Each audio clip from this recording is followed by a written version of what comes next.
Hello, this is Jennifer Higginbotham with Family Cultures podcast coming live to you today. It is for families, educators, and early childhood coaches. The role that I am playing here is speaking as an educator and a family advocate. The goal of this podcast is to help families and caregivers understand that parents and caregivers are a child's first teacher.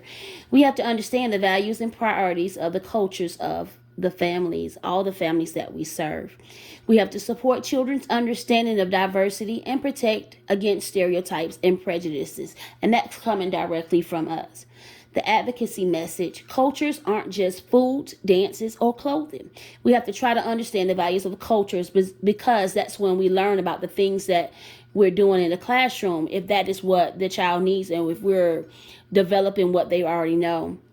We're all made up of many differences. For a long time, we thought that children would automatically form positive thoughts about the differences we bring, even if we don't speak of those differences. However, research has proven that advocating and exposing children to diversity requires active encouragement.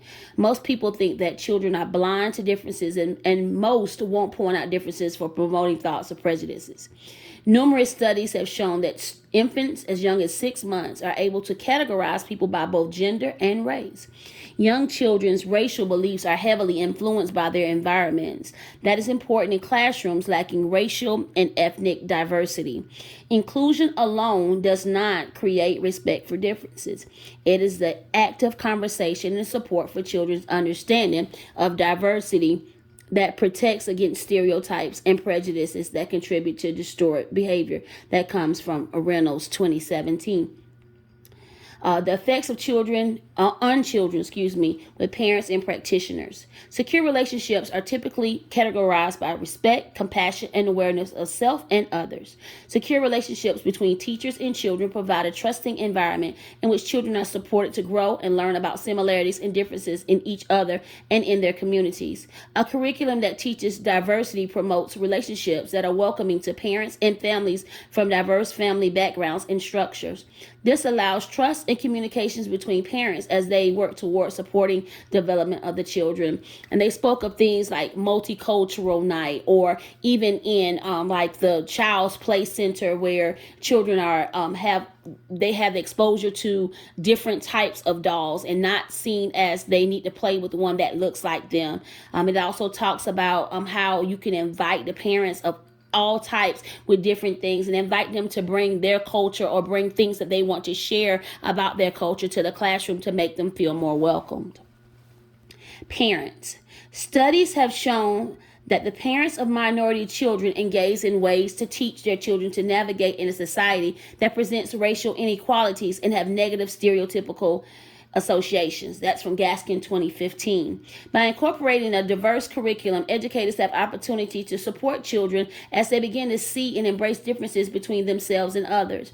In white families with socialization, we have learned how effective the colorblind approach has on assumptions of young children on diverse groups. Again, children are colorblind as far as like seeing the differences in how we interact, but they also understand that there's a difference. They tend to, at a certain age, they tend to flock to people that look like them or go to groups that look like them. We want to bridge that gap to make everybody understand that we're all the same and we just look different on the outside. But parents of minorities have to teach children that sometimes when you're a certain group, that you're seen a different way and that you should try to change that by how you act. And that's what they mean by that. Notice differences. Numerous studies have shown us how children as young as 6 months of age are able to recognize differences in characteristics such as race and hair texture. When implementing a diverse curriculum, you can often learn what children are noticing through daily interactions with them. If you see that children are noticing differences in hair color, you may begin to introduce dolls that have various hair colors and textures. You may even incorporate experiences in the classroom that point out differences and similarities of children within the class, showing that you are all one community but have things that make you unique. They're also creating lots of books. I Am Not My Hair, or This Is My Hair. Those are types of books that talks about hair and how it's different and how it should be seen as different, as unique, but in a good way. So that's what we need to turn those stereotypes over as well. Incorporate diverse materials. In the 0 to 3 years, a goal of a diversity inclusive curriculum is to expose children to different groups of things that commonly experience. For example, this may be exposure to toys representing foods found in different cultures in a pretend play area and eating foods from different cultures at meal times. Because the visual environment is such an important framework, educators should be sure to make images of the children and staff in their program along with their families.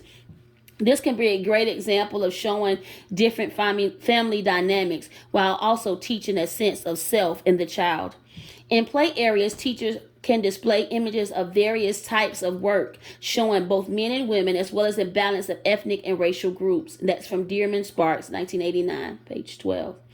A mix of able people and images of elderly engaging in various activities should also be displayed.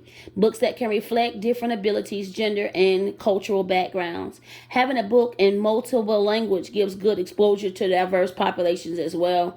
The goal of this curriculum can be implemented through different types of play, art materials, and dolls as well. In their article, Why Classroom Diversity Matters in Early Education, Reed and Kagan explained that because of funding, many early childhood education programs are often economically segregated. This results in unintentional segregation of children by race and ethnicity as well. That's again from Reed and Kagan, 2015. These figures put an even greater importance of exposing and introducing children to diverse populations in these settings. The intention is to include a diverse curriculum that promotes overall education for all children, both those found in major and minority groups. I visited a Head Start Center recently, and I think one of the first things that drew my attention was their board of the families that are represented in the school. And I think it was maybe an open house or something where they took the pictures of the different families, and that was just so welcoming as far as like feeling like you're included because of all the different people that are included in the pictures. They also included children with disabilities, which is a really big thing because I'm a special education teacher, and that felt really good to have those children included in the pictures as well to show their family, or that's what they called it, their family, which is all the students that go to the school and their families that are represented. As far as my references, Reynolds J. Predictors of Ethnic Racial Socialization, Profiles in Early Childhood Among African American Parents. It's from Ann Arbor, Michigan. Reed and J. Kagan, A Better Start While Classrooms Diversity Matters in Early Education. Dearman and Sparks, Lee Keenan, Leading Anti-Bias Early Childhood Programs. A. Gaskin, Racial Socialization. And J. and S. Kagan, again, A Better Start While Classroom Diversity Matters in Early Education. Thank you for listening.